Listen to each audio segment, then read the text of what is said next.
ગુજરાતના મોટા નેતાઓ જેનો જન્મ વિદેશમાં તથા અન્ય રાજ્યમાં થયો, પરંતુ તેમણે પોતાની કર્મભૂમિ ગુજરાતને બનાવી.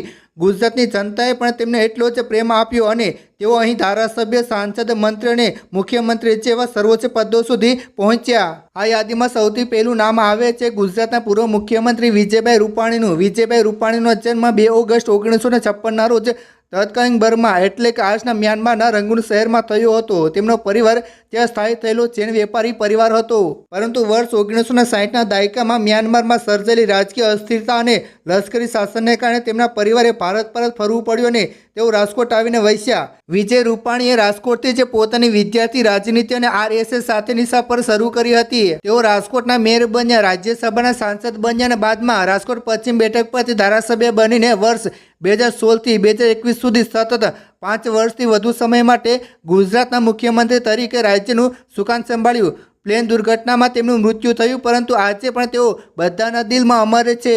આ યાદીમાં બીજું સૌથી મોટું અને આજના સમયનું શક્તિશાળી નામ છે દેશના ગૃહમંત્રી અમિત શાહનું. દેશના રાજ્યકાળના ચાણક્ય ગણાતા અમિત શાહનો જન્મ 22 ઓક્ટોબર 1966ના રોજ મહારાષ્ટ્રના મુંબઈ શહેરમાં એક ગુજરાતી પરિવારમાં થયો હતો.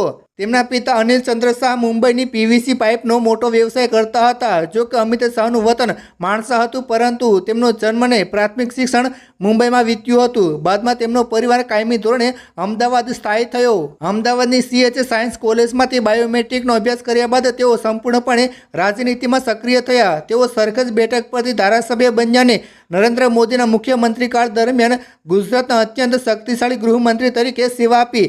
આજે તેઓ દેશના ગૃહમંત્રી અને સારીકતા મંત્રી તરીકે ભારત સરકારમાં વડાપ્રધાન પછી બીજા ક્રમનું સૌથી મહત્વનું સ્થાન ધરાવે છે. ત્રીજું નામ છે ગુજરાતના રાજકારણના એક તેજસ્વી અને લોકપ્રિય નેતા સ્વ હરેન પંડ્યાનું. હરેન પંડ્યાનો જન્મ 17 ઓગસ્ટ 1961ના રોજ પશ્ચિમ બંગાળના કોલકાતા શહેરમાં થયો હતો. કોલકાતામાં જન્મેલા હરેન પંડ્યા બાદમાં પરિવાર સાથે અમદાવાદ આવ્યા અને અહીંથી જ મેકેનિક એન્જિનિયરનો અભ્યાસ પૂર્ણ કર્યો. નાની ઉંમરથી જ રાષ્ટ્રીય સ્વયંસેવક સંઘ અને ABPV સાથે જોડાયેલા હરેન પંડ્યા ખૂબ જ આક્રમક અને વક્તા નેતા તરીકે ઉભરી આવ્યા હતા. તેઓ અમદાવાદની પાલડી એલિસ બ્રિજ બેઠક પરથી ધારાસભ્ય તરીકે ચૂંટાયા હતા. નેક્સ્ટ છે ભારતીય જનતા પાર્ટીના વરિષ્ઠ નેતા અને દેશના પૂર્વ સંરક્ષણ તેમજ વિદેશ મંત્રી સ્વ જસવંતસિંહ. મિત્રો, જસવંતસિંહનો જન્મ 3 જાન્યુઆરી 1938ના રોજ રાજસ્થાનના બાડમેર જિલ્લાના સલોસ ગામમાં થયો હતો. તેઓ ભારતીય સેનાના પૂર્વ અધિકારી પણ રહી ચૂક્યા છે. જસવંતસિંહ મૂળ રાજસ્થાનના હોવા છતાં તેમનો ગુજરાત સાથે ખૂબ જ ઊંડો રાજકીય સંબંધ રહ્યો હતો. ભારતીય સંસદના ઇતિહાસમાં તેઓ એક એવા જૂજ નેતામાં સામેલ હતા જેઓ લોકસભા અને રાજ્યસભા બંનેમાં લાંબો સમય રહ્યા હતા.